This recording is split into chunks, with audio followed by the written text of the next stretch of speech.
聽清楚呢句話，分分鐘救返你全家，甚至改變你3代人嘅命運。你有冇見過一啲怪事？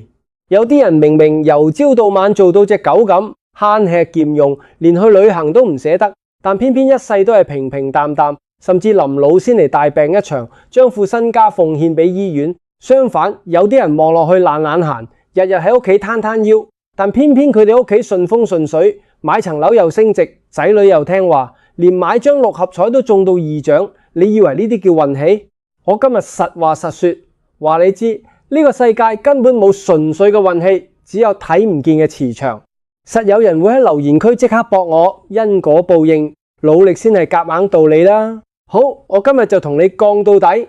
如果你覺得只要肯捱就會發達，咁碼頭搬舊石嗰個阿叔一早做咗首富啦。話你知，真正決定一個家庭會唔會興旺3代，唔係睇你拜咗幾多神，亦都唔係睇你戶口有幾多位數，而係睇你屋企入面有冇住咗自帶菩薩轉世磁場嘅生肖。呢6個生肖一出世就係過嚟幫家族還債、幫父母擋災、幫仔女開路嘅。你屋企只要有一個，全家嘅氣運就會被佢暗中托反起。如果你唔信，即刻睇下你屋企有冇呢幾個生肖。我今日認真同你講，聽完之後，你對你身邊嗰個平時好似好累贅嘅親人，會有一個180度嘅改變，有定冇？即刻喺留言區打出你同你屋企人嘅生肖。我哋依家就嚟逐個對底牌，大家行埋嚟聽清楚。我哋依家要講嘅係地支入面最深奧嘅能量轉化。好多人成日問我，點解我屋企人咁黑仔？點解我做極都儲唔到錢？其實每個人身上帶嘅生肖唔單止係一個出生年份，而係一組宇宙磁場嘅密碼。喺呢6個生肖入面，有4個係屬於土嘅地支，亦即係命理學上面講嘅4副神：戌、丑、未。土能載萬物，亦能生萬金。當一個生肖入面帶有呢種厚重嘅土氣，或者帶有極致嘅慈悲水木之氣，佢哋就具備咗將厄運轉化為福報嘅能力。呢個就係所謂嘅菩薩轉世磁場。實有人會話，講到咁神奇，如果我屋企冇呢6個生肖，咁我咪注定一世乞食？你先唔好咁偏激，聽埋落去。呢個磁場唔係話佢哋識得變魔術，而係佢哋嘅性格、佢哋嘅氣場喺冥冥之中做咗屋企嘅避雷針。每當屋企有大難臨頭，或者運氣跌到谷底嘅時候，往往就係呢幾個人用自己嘅福報幫成家人頂住。我唔係同你講笑，亦都唔係危言聳聽。你回想一下，每逢屋企面臨破產、大病或者官非嘅時候，係邊個默默無聞咁喺背後收拾殘局？通常就係我跟住落嚟要點名嘅呢6個生肖。第一位要講嘅就係屬牛嘅人。地支入面，丑牛屬於濕土，裏面藏有癸水同辛金。好多人覺得屬牛嘅人好固執，好難溝通，俗稱死牛一面頸，甚至覺得同佢哋住埋一齊好辛苦，成日面口黑黑咁。但你知唔知，正正係因為呢種固執，先幫你頂住咗出面嘅風風雨雨。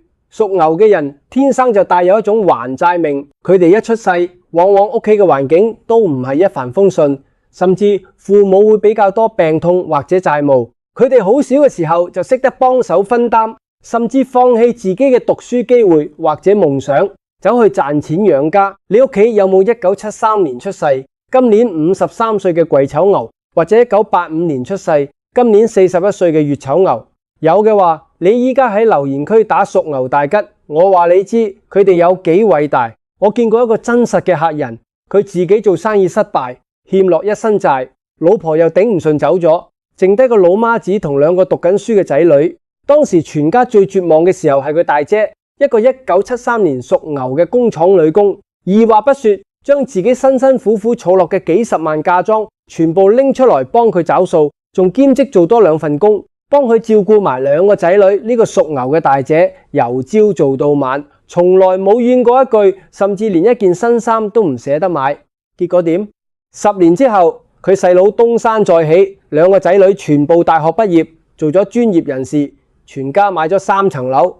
呢個就係屬牛嘅人，用自己嘅血汗幫整個家族強行逆天改命。佢哋嘅磁場就係厚德載物，只要佢哋喺度，屋企嘅根基就絕對唔會倒塌。但我知一定有人會反駁，屬牛嘅人脾氣咁衰，成日鬧人，邊忽似菩薩？呢個就係矛盾點所在。佢哋嘅慈悲唔係口甜舌滑，而而係用最硬嘅態度做最溫暖嘅事。佢哋罵你係因為心疼你行錯路，佢哋黑面係因為將所有壓力自己一個人吞晒落肚。如果你屋企有屬牛嘅人，唔該你對佢哋好啲，多啲關心佢哋嘅身體，特別係胃部同脾臟，因為佢哋太容易將心事谷喺心口，搞到自己瞓唔着，心口谷到爆。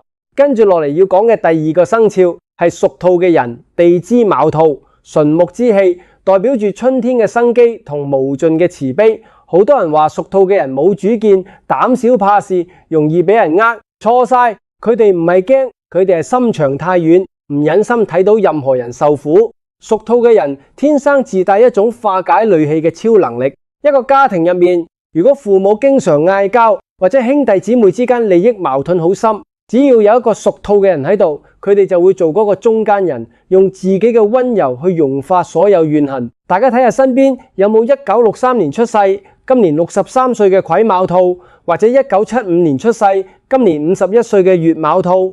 呢代嘅兔仔兔女，一世人都係為咗人哋而活。我之前睇過一個個案，一個屋企兄弟姊妹為咗分阿爺層舊樓鬧到上法庭，甚至買埋兇手想打生打死，全家關係差到好似食咗炸藥咁。唯獨是老三，一個1975年屬兔嘅家庭主婦，佢兩邊勸，一邊送湯，一邊流眼淚，甚至自己提出放棄自己嗰份遺產，只要大家平平安安。當時所有人都笑佢傻，話佢無用。但奇妙嘅事發生啦，正正因為佢呢個舉動感動咗大伯同二哥，兩個人突然間醒悟過來，撤銷咗控訴，仲出錢幫老三買咗一套新樓。由嗰日起，呢個家庭嘅氣運突然間轉好，大伯做生意賺大錢，二哥個仔考到公務員。所以話屬兔嘅人放棄咗眼前嘅小利，換嚟嘅係整個家族嘅大福報。呢個就係和氣生財嘅最高境界。如果你屋企有屬兔嘅人，即刻喺留言區打和氣生財，幫佢哋點讚。但呢度又有一個好大嘅爭議，有啲人話屬兔嘅人情路坎坷，自己都顧唔掂，點旺三代。聽清楚，正正因為佢哋喺個人情路上受盡挫折，將所有情債還清之後，佢哋嘅磁場會變得更加純粹。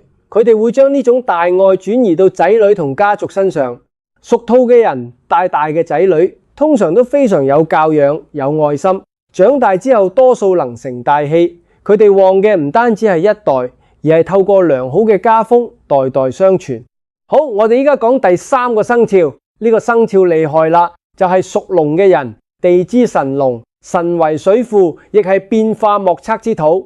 屬龍嘅人脾氣大，自尊心極強，好面子，有時真係頂佢哋唔順，覺得佢哋不可一世。實有人會講，屬龍嘅人咁傲慢，又唔聽人講，成日搞到家不寧，都算菩薩。你呢種睇法就太過表面啦。你知唔知屋企如果冇一個咁強硬、咁自帶威嚴嘅人坐鎮，出面嘅小人同妖魔鬼怪一早就將你間屋生吞活剝咗。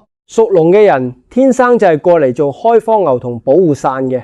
你屋企有冇1964年出世，今年62歲嘅甲辰龍，或者1976年出世，今年50歲嘅丙辰龍？呢兩個年份嘅龍正值人生最成熟嘅階段。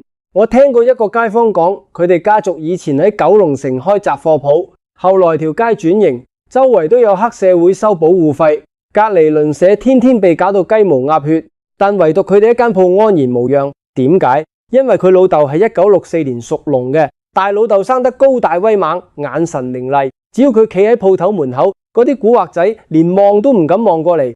更重要嘅係，屬龍嘅人直覺超強，對商機非常敏銳。佢老豆喺90年代初力排眾議，將所有積蓄攞去買咗幾間地鋪。當時全家人都鬧佢瘋狂，話佢會害死全家。結果今日呢幾間地鋪市值過億，佢哋三代人根本唔使休吃穿。屬龍嘅人就係咁，佢哋嘅磁場係雷霆手段、菩薩心腸。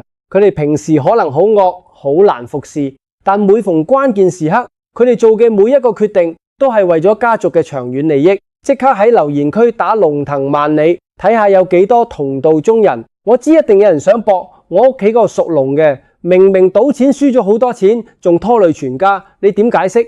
聽清楚，屬龍嘅人如果行錯路，係因為佢哋嘅水庫變咗做洪水。點樣降服呢條龍？就要靠屋企人嘅包容同正向引導。一旦屬龍嘅人覺醒，佢哋回頭太難嘅爆發力係其他生肖嘅10倍以上。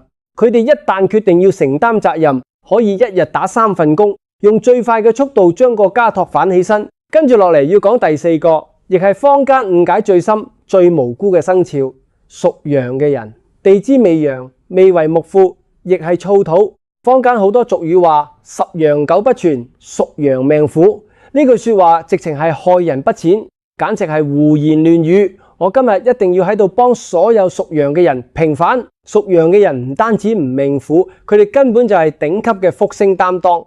你屋企有冇1967年出世，今年59歲嘅丁未羊，或者1979年出世，今年47歲嘅己未羊？如果有，請你依家起用最尊重嘅態度對待佢哋，並且喺留言區打屬羊有福，幫佢哋驅走往年嘅晦氣。屬羊嘅人性格外柔內剛，極度孝順，佢哋嘅菩薩磁場表現在代眾生受苦。好多屬羊嘅人小時候身體可能比較弱，或者經歷過一場大病。命理學上呢個叫擋災，佢哋用自己嘅肉身幫父母擋去咗命中嘅血光之氣或者官非之災。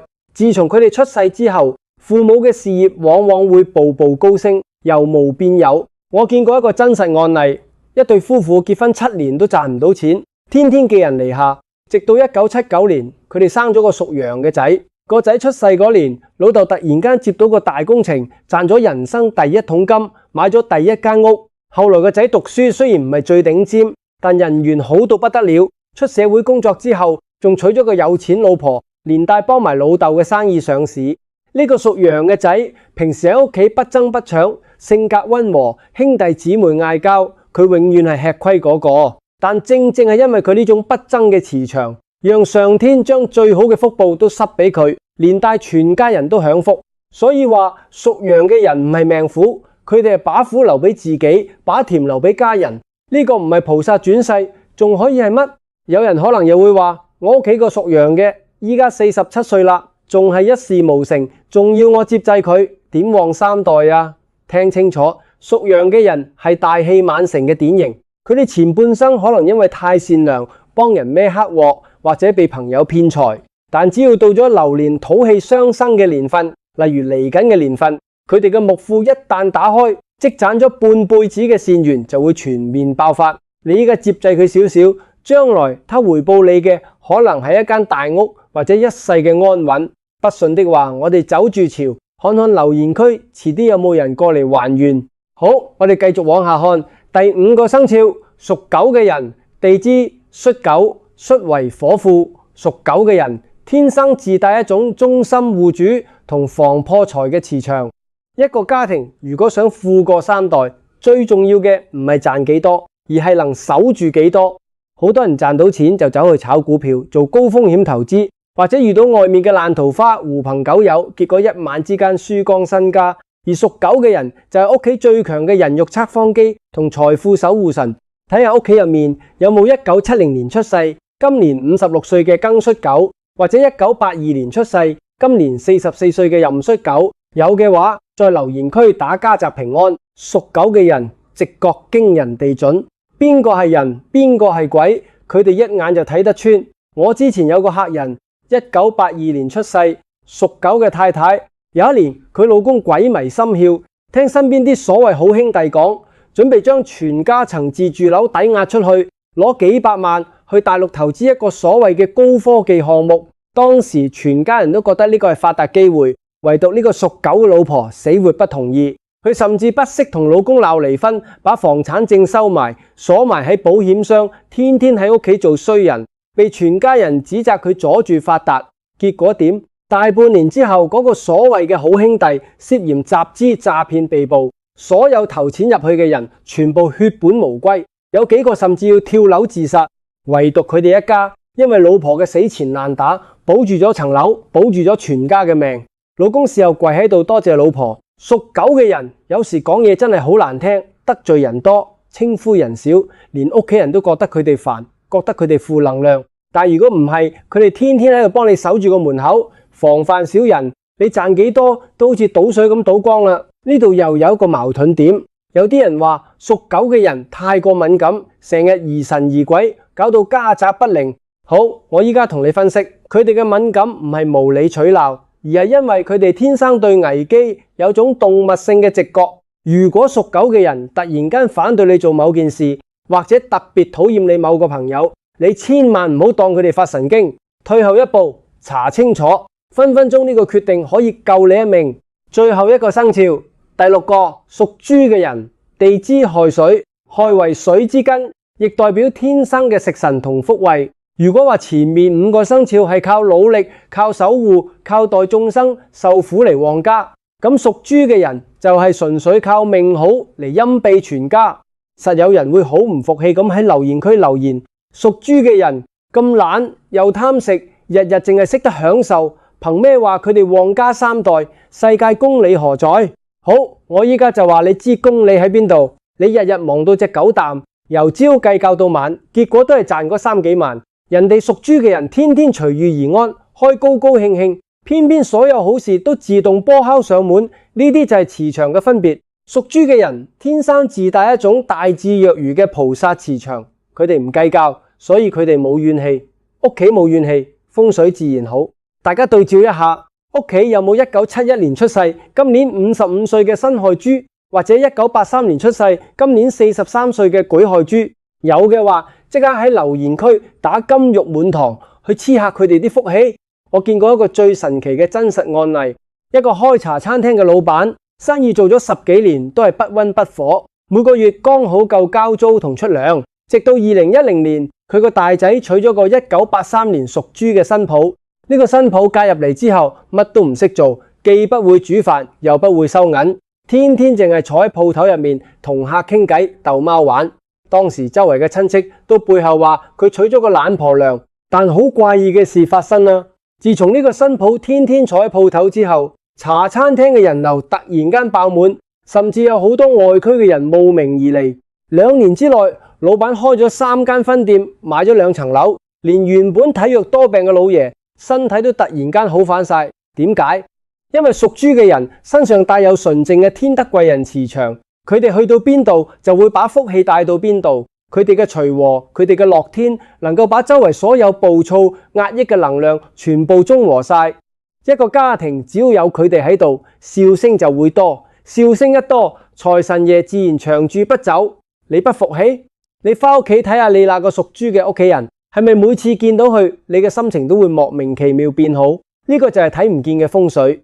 好啦，講完呢6個生肖，我相信留言區依家一定好熱鬧，有人歡喜，有人愁。實有人會話，你講嗰6個生肖，我屋企一個都冇，咁我間屋係咪注定變凶宅？我哋3代係咪注定無出頭之日？又或者有人會話，我屋企明明有屬牛，又有屬狗，但點解依家仲係黑過墨斗，天天為錢發愁，甚至連開飯都成問題？聽清楚，我依家同你講真心話。我今日絕對唔係要你匿埋喺屋企怨天尤人，更加唔係要你因為生肖唔合就走去同屋企人鬧交。生肖密碼只係一個先天的氣場傾向，好比上天俾咗你一幅好牌，但如果你唔識得點樣去打呢幅牌，甚至天天喺屋企怨天尤人，累積怨氣，再好嘅菩薩磁場都會被你生生磨滅晒。如果你屋企最近運勢真係好差，或者你發現屋企人之間經常莫名其妙發脾氣，身體多病痛，錢財左手來右手去，唔好驚。我依家教你一套非常具體、極度實用嘅化解大法，步驟非常簡單，連隔籬屋80歲嘅阿婆都識得跟住做。呢個唔係叫你迷信，而係利用五行同氣場嘅原理去重新梳理你屋企嘅磁場，把沉睡緊嘅菩薩財運徹底激活起來。首先，你要知道嚟緊嘅流年，大氣場嘅火土之氣非常猛烈。如果屋企嘅怨氣重、垃圾多，就極之容易引發火燒心嘅局勢，搞到全家人脾氣暴躁，引來血光之災或者破財。第一步，你要做嘅係斷捨離與清垃圾。你依家即刻返屋企睇下你間屋嘅正南方同正北方係咪堆滿咗鞋盒、舊報紙或者已經枯萎嘅植物。如果係，聽日太陽出來之前必須把呢啲雜物全部扔掉，因為正南屬火，流年如果堆放雜物，就等同於在火堆上面加柴，全家人嘅脾氣會無端端大爆發。特別是屬龍同屬狗嘅人，會被呢種燥土之氣衝擊到頭暈眼花，做出錯誤投資。第二步，非常具體嘅風水佈局，你準備一個乾淨嘅玻璃杯，入面放滿最普通嘅粗鹽，去街市買幾蚊包嗰種，唔好用精製食用鹽，然後加水加到8分滿，跟住在入面放6個5毫子嘅硬幣。點解要放5毫子？因為5毫子金黃色，屬金，6個代表6白武曲金星。呢個擺設在命理學上叫做6白生水化燥火。你把呢杯鹽水默默擺放喺你屋企嘅正北方或者大門口嘅側邊。擺放嘅時間最好係揀選農曆初一或者15嘅朝早7點到9點之間。擺好之後，千萬唔好隨便去動它。如果過了一段時間，你發現玻璃杯邊緣有鹽花結緣，甚至漏出來，唔好驚，呢個代表它正在幫你間屋吸走緊晦氣同病氣。你只需要拿濕布抹乾淨，或者重新換一杯新嘅就得。第三步，針對屋企冇呢6個生肖嘅家庭，如果屋企真係一個菩薩生肖都冇，點辦？你可以人為去借氣，你可以去買一個水墨畫風格嘅生肖擺設，或者一幅畫有綠色竹子嘅字畫，掛喺客廳嘅正東方。正東屬木，木能生火，同時亦能疏土，能夠把屋企沉悶壓抑嘅死氣重新激活。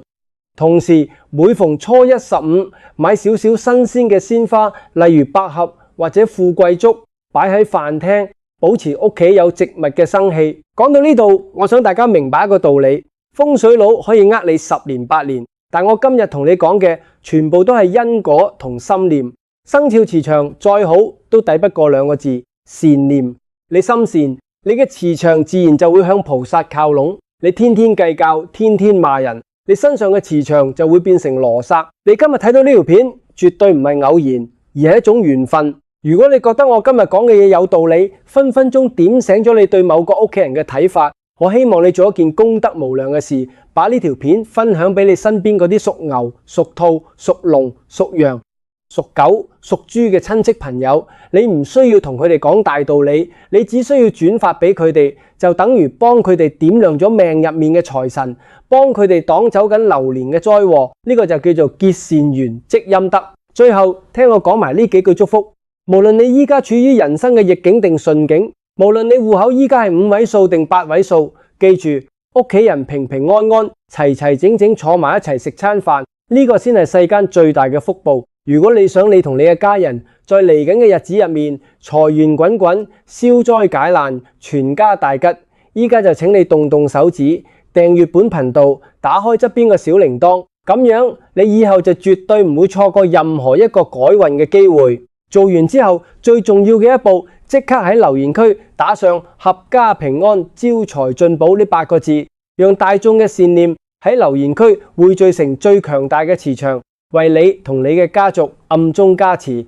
我會親自喺留言區幫你哋每一位點讚祈福，祝各位街坊阿叔阿嬸由今日開始屋企人順風順水，仔女聽話孝順，身體健康，橫財就手，一家大細興旺3代，平平安安。我哋下一次再嚟解開更多你不知道嘅命理天機。